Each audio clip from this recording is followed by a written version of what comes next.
Hello, সবাই কেমন আছেন? আশা করি খুবই ভালো আছেন। এবারে দুর্গাপূজায় কে কোথায় কীভাবে কী করেছেন তা কমেন্ট করে জানাতে পারেন, আর ফুল ভিডিও দেখতে হলে সাথে থাকুন। প্রথমেই দুর্গা মায়ের ছবি দিয়ে আমার ভিডিওগুলো শুরু করছি। তো দুর্গা মায়ের ছবি মূলত ছিল প্রায় বেশিরভাগগুলো কিশোরগঞ্জে। আমরা দেখা শুরু করেছিলাম মহালয়া থেকে। মহালয়া ঢাকেশ্বরী মন্দিরে বিশাল আয়োজনের মাধ্যমে আমরা দুর্গাপূজার সূচনা ঘটে থাকে। তো মহালয়ার সেই রেডিওর আওয়াজ থেকে শুরু করে টিভির, তারপর এখন আমরা যে ঢাকেশ্বরী মন্দিরে দেখি, সেটা খুবই সুন্দর একটা অনুষ্ঠান হয়। যারা যারা যাননি তারা যেয়ে দেখতে পারেন। আমরা দুর্গাপূজার ষষ্ঠীর দিনটা কাটিয়েছিলাম ঢাকায়। তো ঢাকায় সেই ক্ষেত্রে আমরা গিয়েছিলাম রমনা কালী মন্দিরে প্রথমে। সেখানে গিয়ে আমরা কিছুক্ষণ থাকি, তারপর আমরা বাড়িতে চলে আসি পরের দিন। তো বাড়িতে আসতেই পূজা মানে নাড়ু-তক্তির একটা সমাগম। তো বাড়িতে এগুলা বানাচ্ছিল, তার ছোট্ট একটা ক্লিপ শেয়ার করলাম। পরের দিন আমরা সকাল সকাল চলে যাই কিশোরগঞ্জ কালীবাড়িতে। কিশোরগঞ্জ কালীবাড়িতে যাওয়ার পরে আমরা বরাবরের মতো অঞ্জলি দিয়ে থাকি রামকৃষ্ণ মিশনে। সেখানেরই কিছু ক্লিপ শেয়ার করলাম। তো সেখানে আমরা প্রসাদ নিয়ে আর একটু ঘোরাঘুরি করেছিলাম। তার মাঝখানে আমাদের কিছু কেনাকাটাও চলছিল।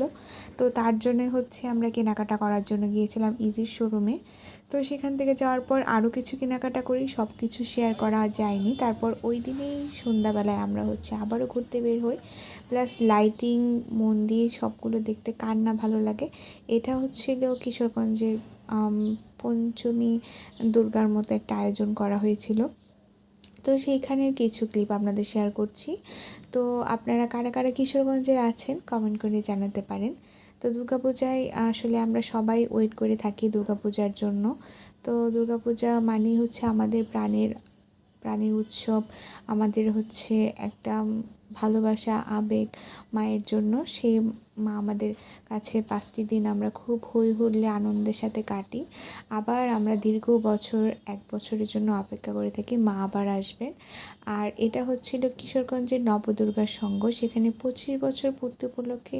আর অষ্টমীর রাতে তো সব জায়গায় খিচুড়ি আমরা প্রসাদ হিসেবে নিয়েছিলাম। তারপরে ছিল পুষ্পান্ন, ছিল আরতি, নাচ। এগুলো আমরা সবাই দেখছিলাম, মণ্ডপগুলো ঘুরে ঘুরে দেখছিলাম। খুবই সুন্দর ছিল এক কথায়। পাশাপাশি যখন 1-2 জন পরিচিত লোকের সাথে দেখা হয়, তখন যেন পূজার আনন্দগুলো আরও বেড়ে যায়। এগুলো আশেপাশেরই ঠাকুর।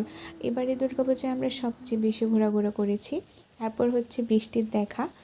ভয়াবহ বৃষ্টির সম্মুখীনও আমরা হয়েছি।